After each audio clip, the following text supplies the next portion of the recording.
Buenas tardes, ¿me escuchan? Buenas tardes, doctora, sí se le escucha. Gracias. Disculpen la tardanza, pero es que he tenido que conseguir aula para poder entrar. ¿Pueden decirme, por favor, si ven mi lámina? Sí, doctora, sí se llega a visualizar. Muy amable, gracias. Entonces vamos a empezar la clase hoy día.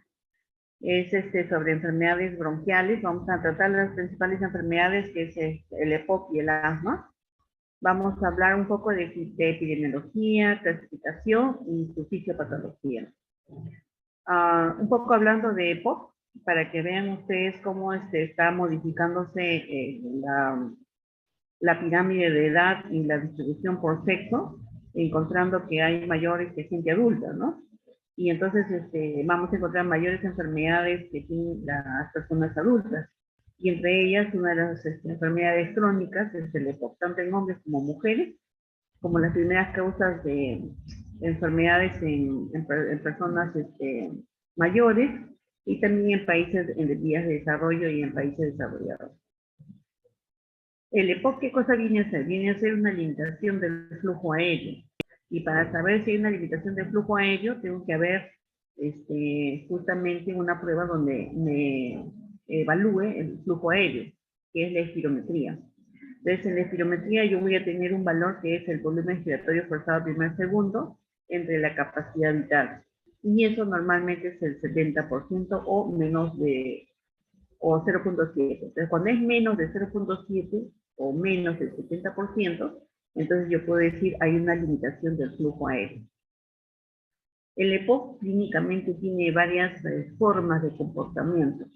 Y entonces la última clasificación lo clasifica así en un cuadrado que está dividido en 4, donde para que se pueda clasificar al paciente hay que ver si el paciente ingresa varias veces a hospitalización o no, si se cansa mucho o no, y si su vida normal, ¿no? Cotidiana se ve afectada. Entonces, para eso se divide si ha tenido varios ingresos, están en la parte de arriba, si ha tenido menos ingresos hospitalarios en la parte de abajo. Se ve si tiene más disnea en esta parte de acá, y si tiene menos disnea, perdón, más disnea acá, menos disnea acá. Acá ustedes van a poder observar cómo se clasifica la disnea. Y también si afecta su vida cotidiana, si no la afecta, y si sí la afecta. Y para ver si hay una afección en la vida cotidiana, se utiliza un cuestionario que se llama CAT, que ustedes están viendo acá. Entonces, en ese cuestionario, de acuerdo al puntaje que obtiene el paciente, uno lo puede clasificar en menos de 10 o más de 10. Entonces, teniendo en cuenta estos criterios, uno lo puede clasificar en cualquiera de estos cuadrados, ¿no? Por ejemplo, el A es el paciente que tiene menos ingresos hospitalarios, no le afecta su vida cotidiana y no se cansa. En cambio, el D es aquel paciente que sí se hospitaliza muy a menudo, que sí se cansa mucho y que sí le ha afectado la vida cotidiana. Entonces, esto nos sirve para más o menos clasificar al EPOC clínicamente, ¿no? Vamos a ver un poco de histología para entender el EPOC.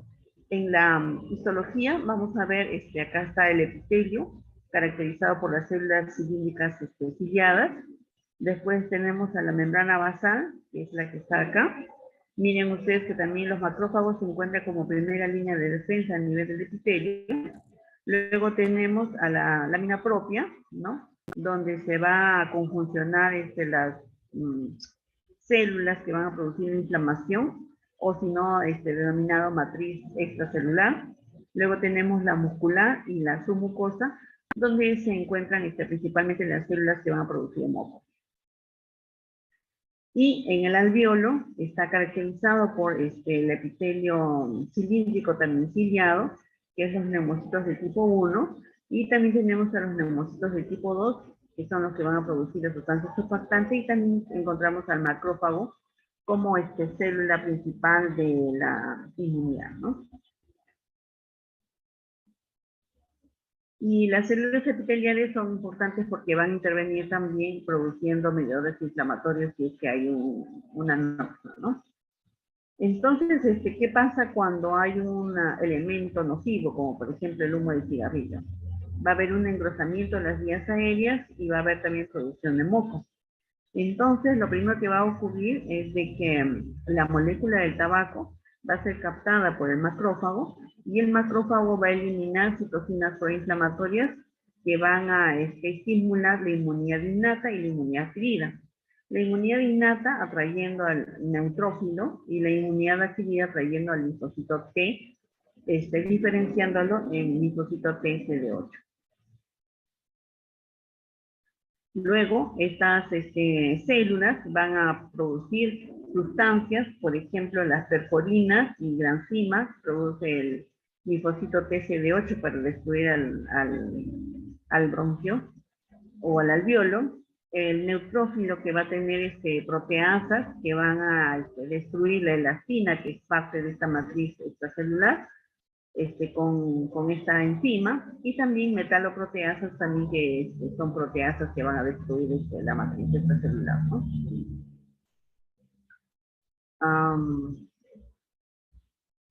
Y también cuando el macrófago es activado por el humo de cigarrillo o por las sustancias contaminantes, lo que va a hacer es también atraer al fibroblasto, que también se encuentra a nivel de la matriz extracelular. Y este fibroblasto lo que va a hacer es producir sustancias que van a hacer producir más células, más músculo y atracción de los fibroblastos, ¿no? Que son el factor de crecimiento del fibroblasto alfa y el beta. ¿Y por qué son importantes? Principalmente el beta porque va a producir la remodelación tisular y va a disminuir los receptores para los beta-2 adrenérgicos. Por lo tanto, generalmente un paciente con EPOC no va a funcionar mucho con aquellos medicamentos beta-2 agonistas, sino con los anticolinérgicos, ¿no? Y también va a producir el factor de crecimiento alfa, va a producir el aumento de la producción de moco a través de las células caliciformes que se encuentran en las mucosas, ¿no? Y entonces las células epiteliales también van a intervenir, ¿no? Las células epiteliales también a la hora que producen su inflamación a través de las sustancias nocivas, también van a producir factores de crecimiento beta, que va a activar más al fibroblasto y el fibroblasto va a producir entonces fibrosis a nivel del tejido bronquial, ¿no? El neutrófilo va a ser atraído por el macrófago. Entonces acá tenemos el humo de cigarrillo que activa el macrófago va a eliminar sustancias citocinas proinflamatorias, dentro de ellas el leucotrieno, pero también la interleucina 8. La interleucina 8 es un atrayente del neutrófilo. Entonces lo atrae al neutrófilo y el neutrófilo se va a, su papel importante es el de activar aquellas proteasas, ¿no? Que van a destruir la matriz extracelular tanto del pulmón como de las vías aéreas, ¿no? Entonces va a producir, por ejemplo, proteasas, catepinas, metaloproteasas, ¿no? Que van a terminar destruyendo la matriz extracelular, también el bronquio.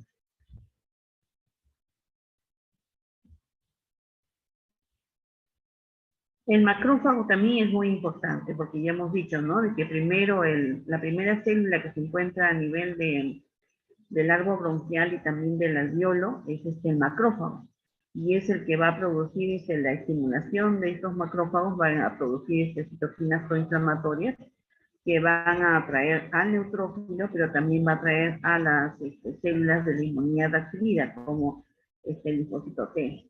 Y el neutrófilo entonces finalmente va a producir las proteasas. El macrófago entonces se va a encontrar casi 10 veces más cantidad en aquellos pacientes que van a fumar que en aquellos pacientes que no fuman. Y si yo encuentro mayor cantidad, puede ser que de repente se relacione con la gravedad de la enfermedad. Además, el humo del tabaco a nivel del macrófago va a producir mediadores inflamatorios como el factor de necrosis tumoral alfa, la interleucina 8 que hemos dicho que atrae al neutrófilo, la proteína quimiotáctica del monocito, que es el que va a atraer al linfocito T. Tenemos al leucotrieno también B, las metaloproteasas, las catequinas, ¿no? Que tienen propiedades destructivas, ¿no? A nivel de la matriz extracelular. Hemos dicho también que la inmunidad adaptativa también se activa a través del linfocito T. Y el linfocito T se va a diferenciar en los linfocitos TCD8 principalmente. Y estos linfocitos TCD8 tienen unas sustancias que son perforinas y granzimas, que cuando son activadas van a salir por exocitosis y a nivel de la célula, por ejemplo en este caso la célula epitelial o la célula del bronquio, va a producir poros, ¿no? A través de la perforina y va a producir también las granzimas, que son enzimas que van a destruir la célula diana, ¿no? Como les dije, también hay un desequilibrio entre las proteasas y antiproteasas. Habíamos dicho de que el cigarrillo activa el macrófago produce interleuquina 8, la interleuquina 8 atrae al neutrófilo y el neutrófilo finalmente produce las proteasas. Debe haber un equilibrio entre proteasas y antiproteasas. Una antiproteasa muy famosa es la alfa-1 antitripsina. Entonces, nosotros debemos tener un equilibrio entre ambas. Pero si ocurre una sustancia nociva, entonces lo que va a producirse es que va a aumentar las proteasas o pueden disminuir las antiproteasas. Dentro de las proteasas que conocemos, por ejemplo, está la elastasa, la catepsina, la proteinasa, las metaloproteasas, principalmente metaloproteasa 9, ¿no? ¿Qué van a hacer? Van a hacer una proteólisis, ¿no? Van a destruir la membrana celular, van a producir aumento de moco y van a activar los factores de crecimiento. Entonces estamos hablando de que hay una destrucción de la matriz extracelular. ¿En qué consiste la matriz extracelular? Acá tenemos los neumocitos tipo 1 y esta es la matriz extracelular. En la matriz extracelular se va a encontrar el macrófago y se va a encontrar el fibroblasto. El fibroblasto es la célula principal de esta matriz, que va a tener como función principal el de producir fibras de colágeno y fibras elásticas. Y entonces esto va a facilitar el movimiento que tiene el pulmón, las vías aéreas, el alveolo, etc., ¿no? Entonces acá vemos una fotografía de las fibroblastos que van a producir el colágeno y la elastina, ¿no? Pero ¿qué pasa cuando hay el humo de cigarrillo? Estas especies, estas sustancias que van a activar al macrófago van a producir también sustancias reactivas de oxígeno, van a disminuir a las antiproteasas y van a aumentar las proteasas, como por ejemplo la elastasa, y entonces a través del neutrófilo que ya hemos dicho, ¿no? Y va a producir una destrucción a nivel del macrófago alveolar y a nivel del intersticio también. Entonces, finalmente vamos a ver un pulmón destruido, como ven ustedes estas áreas negras, donde no hay pulmón, ¿no? Que no va a ventilar, no va a respirar. Y este macrófago también va a producir otros mediadores inflamatorios, como por ejemplo los leucocienos, la interleuquina 8 que ya hemos dicho que atrae al neutrófilo, factor de necrosis tumoral alfa, interleuquina 1, interleuquina 6, que van a producir también síntomas o signos extrapulmonares, ¿no? Y los factores de crecimiento que ya habíamos conversado. También hay cambios oxidativos que lo da principalmente el epitelio y el macrófago, ¿no? Cuando están inflamados. Van a producir sustancias reactantes, principalmente debidas al oxígeno, un estrés oxidativo. Este estrés oxidativo va a producir una peroxidación lipídica, una señalización a nivel del ADN y también a nivel del macrófago, produciendo la activación del factor nuclear kappa beta para producir citoquinas proinflamatorias, y también este estrés oxidativo va a dañar a nivel de la mitocondria. Entonces, en resumen, el humo del cigarrillo puede producir inactivar a las antiproteasas, que son las que nos protegen, activar la secreción de moco y estimula un exudado sistémico. No solamente es el alveolo, la vía aérea, lo que se va a afectar, sino también están las arterias, ¿no? Entonces, se ha visto en muchos estudios de que la íntima de las arterias pulmonares en el EPOC van a aumentar de tamaño y que van a producir una disminución de su luz y por lo tanto pueden producir hipertensión pulmonar. Además, hay un fenómeno que se denomina hiperinsuflación. Acá tenemos un pulmón que está representado en este diagrama, donde estas son las vías aéreas, vendría a ser el diafragma, y esta es la parte de la caja torácica, ¿no? Entonces, ¿qué pasa en el EPOC? Hay una disminución de la luz del bronquio, entra aire pero no puede salir, entonces aumenta el volumen de aire en el pulmón, pero no significa que haya mayor aire, mayor ventilación, no, significa que no, más bien no va a ventilar. Pero como entra bastante aire, crece este pulmón y lo que trata de hacer es ensanchar la caja torácica y disminuir el diafragma y disminuir también su elasticidad, ¿no? Como estamos viendo acá, ¿no? Entonces, un paciente con, por ejemplo, que está normal, en la inspiración toma aire, ¿no? Se llenan los pulmones, se jalan hacia afuera y el bronquio se abre, ¿no? En la expiración, en un pulmón normal, el bronquio se cierra. ¿Por qué? Porque todo se conjunciona hacia adentro, hacia el centro, a la hora que uno bota el aire y todo se achica, y entonces se achica el bronquio. Pero si estaríamos hablando de un paciente con EPOC, donde ya hay una obstrucción del bronquio, durante la inspiración se abre, pero no totalmente, ¿no? Y durante la expiración, al cerrarse todo, al colapsarse todo durante la botada del aire, probablemente los bronquios se van a quedar cerrados y entonces no va a salir el aire y por eso es que va a haber esta hiperinsuflación. También se ha visto de que los factores inflamatorios como el factor de necrosis tumoral alfa, la interleuquina 1, la interleuquina 6, también tiene un efecto a nivel muscular, ¿no? Y entonces disminuye la presión tanto de inspiración como de expiración.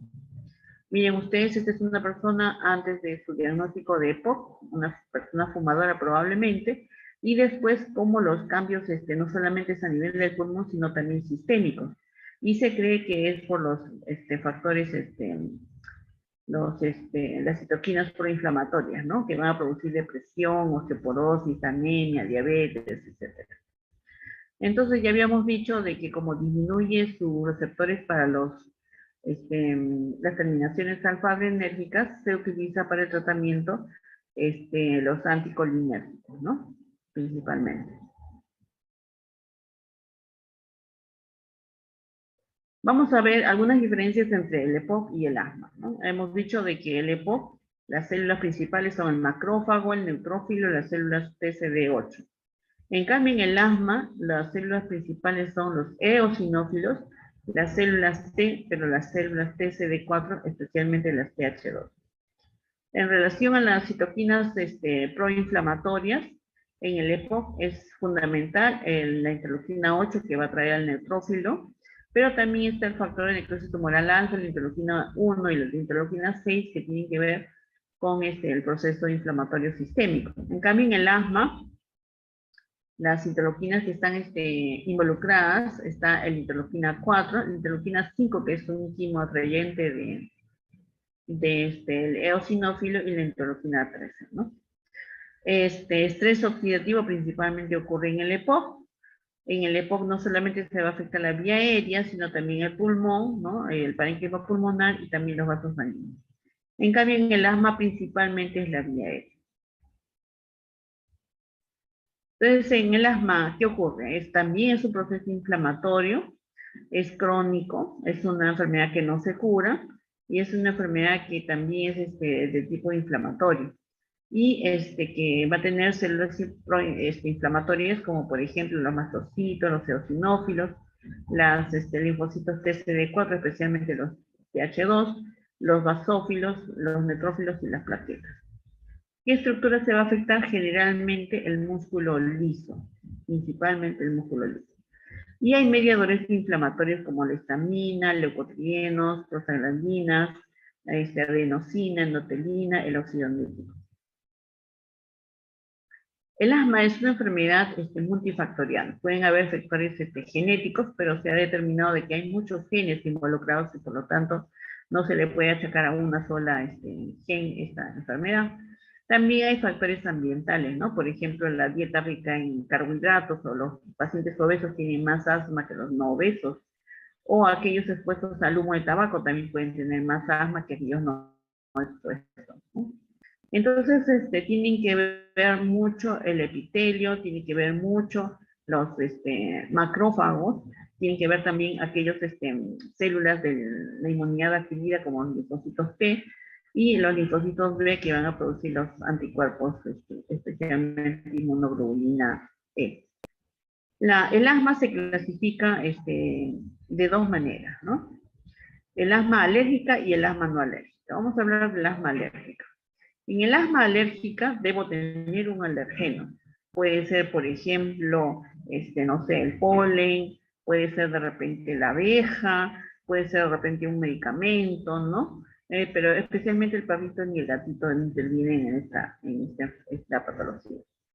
Bueno, tenemos entonces el alergeno, y el alergeno es presentado por una célula dendrítica al linfocito T. Y el linfocito T se va a diferenciar en el linfocito TH2, que es el que va a producir el asma de tipo alérgico. Estábamos en el linfocito TH2, ¿no? El linfocito TH2 a través de la interleuquina 4 y la interleuquina 13 va a activar al linfocito B. Y el linfocito B va a producir anticuerpos, que es la inmunoglobulina E, ¿no?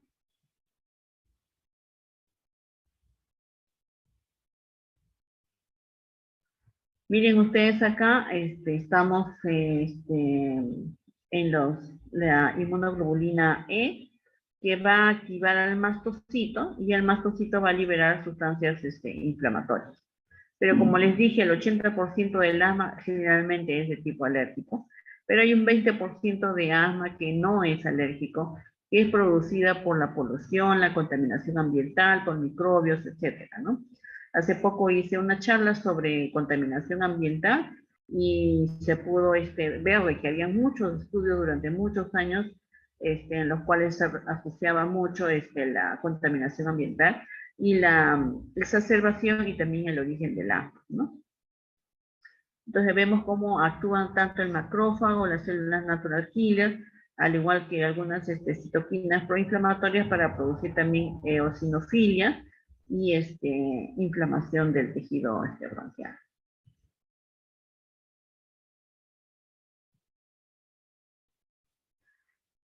Entonces, una vez que hay la inmunoglobulina E, va a ir al mastocito y el mastocito va a degranularse. Miren acá todas las sustancias que tienen que ver con la inflamación del mastocito, ¿no? Como histamina, por ejemplo, una de las sustancias mediadoras de la inflamación, la histamina, que va a producir vasodilatación, aumento de la permeabilidad, broncoconstricción, ¿no? El asma se clasifica de acuerdo a su control. Por ejemplo, si un niño va a la consulta con su mamá y la mamá dice, bueno, pues todo el día está bien, va al colegio, no falta, en la noche duerme muy bien, no necesita medicamentos, le hago la prueba de espirometría y está normal, entonces quiere decir que este paciente está controlado, probablemente no necesita medicina, ¿no? Pero si va otra madre y me dice, bueno, pues sí, en el día necesita la medicina porque 2, 3 veces al día es tose. Bueno, sí va al colegio, pero no puede hacer mucho ejercicio. En la noche a veces se despierta en la noche tosiendo y necesita su medicamento. Entonces quiere decir de que este asma está parcialmente controlado y por lo tanto necesita aumentar el medicamento que se utiliza, ¿no? Vamos a ver las fases del asma. Hemos visto cómo se clasifica el asma en alérgica, no alérgica. Hemos visto también su clasificación de acuerdo a su control en asma controlada, parcialmente controlada y no controlada. Y ahora vemos las fases del asma. En la fase del asma hay una fase inmediata que ocurre solamente en horas. En esta fase inmediata es la broncoconstricción a través de la degranulación del mastocito lo que va a producir esta fase, ¿no? ¿Qué cosa lo puede desencadenar? El frío, algunas sustancias, algunas medicinas, los AINES, por ejemplo, colorantes, ¿no?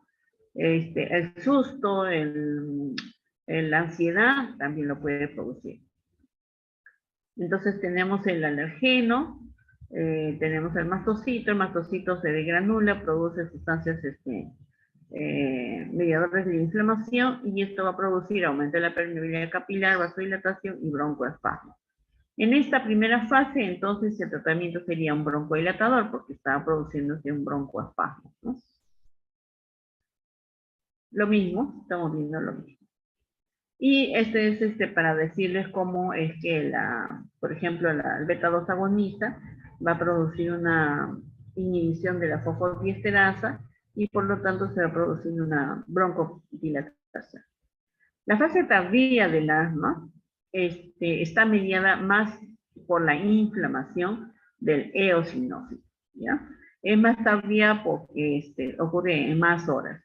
Entonces se trata de un niño de repente que fue expuesto al polvo y que después de 2 o 3 días la madre recién lo lleva al médico y presenta pues su inflamación. ¿Y esto por qué ocurre? Porque el alergeno, además de ir al mastocito y producir la degranulación del mastocito con las sustancias inflamatorias, además ha producido también la activación del linfocito T. Y el linfocito T, a través de la interleuquina 5, va a ir hacia la médula ósea y va a producir la estimulación del eosinófilo. Se va a sintetizar eosinófilo, va a salir y va a adosarse al endotelio, así con los BCAM y CAM, ¿no? Selectinas, adicinas, y va a salir al bronquio donde está afectado. Y entonces este eosinófilo puede producir proteínas básicas, leucotrienos, que van a hacer el proceso inflamatorio. Para que vean que las células dendríticas son las principales células que van a presentar el antígeno. Es importante que sepan que el linfocito T se va a diferenciar en linfocito TH2, ¿no? A través de la interleuquina 4, 5 y 13, ¿no? Y que el mastocito va a producir la degranulación de sustancias de inflamación como la histamina. Y finalmente el eosinófilo es importante porque va a producir proteínas catiónicas, neurotoxina, peroxidasa, leucotrienos, citoquinas que van a producir el proceso inflamatorio. Hay una teoría que se llama teoría de la higiene bronquial. ¿Qué dice la teoría? Dice que debe haber un balance entre los linfocitos TH1 y TH2, ¿ya? Entonces dice que un niño, por ejemplo, que está cochinito, sucio, que come de la calle, que come de la basura, etcétera, etcétera, este niño va a tener un montón de infecciones. Al tener muchas infecciones va a tener mucho TH1. Por lo tanto, no puede tener TH2 y por lo tanto este niñito no va a sufrir de asma. En cambio, aquel niñito que está cuidadito, limpiecito, etcétera, va a tener pocas infecciones. Al tener pocas infecciones, tiene poco TH1, por lo tanto va a tener más TH2. Entonces, este niñito sí va a tener más asma, ¿no? Debido a lo anteriormente dicho, un paciente no puede tener neumonía y asma al mismo tiempo. No puede tener TH1 aumentado por la neumonía y TH2 por el asma, no podría tener, ¿ya? Pero sí, una infección por virus sí puede desencadenar un asma, ¿no? Entonces, la infección viral puede producir una respuesta celular citotóxica o puede ser que a través de los linfocitos T helper se pueda diferenciar entre helper 2, ¿no? Entonces, aquellos niños menores de 6 meses pueden tener una exacerbación de su asma por el virus sincicial respiratorio, ¿no? Y finalmente, cuando hay una falta de la curación del asma, puede ocurrir una fibrosis, ¿no? Con crecimiento subepitelial de la matriz extracelular, con aumento de vasos sanguíneos y con el infiltrado de células inflamatorias. Muy bien. ¿Alguna pregunta?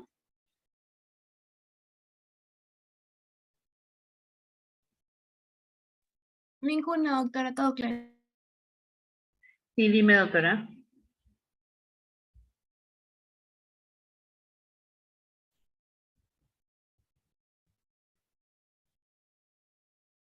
¿Me escuchan? Sí, doctora, Sí, todo doctora, la claro. escuchamos. ¿Alguna pregunta, digo? ¿Alguna duda? No, doctora, todo está claro, gracias. Ok, muy amable. Gracias, jóvenes. Cuídense. Hasta luego, Hasta luego. doctora.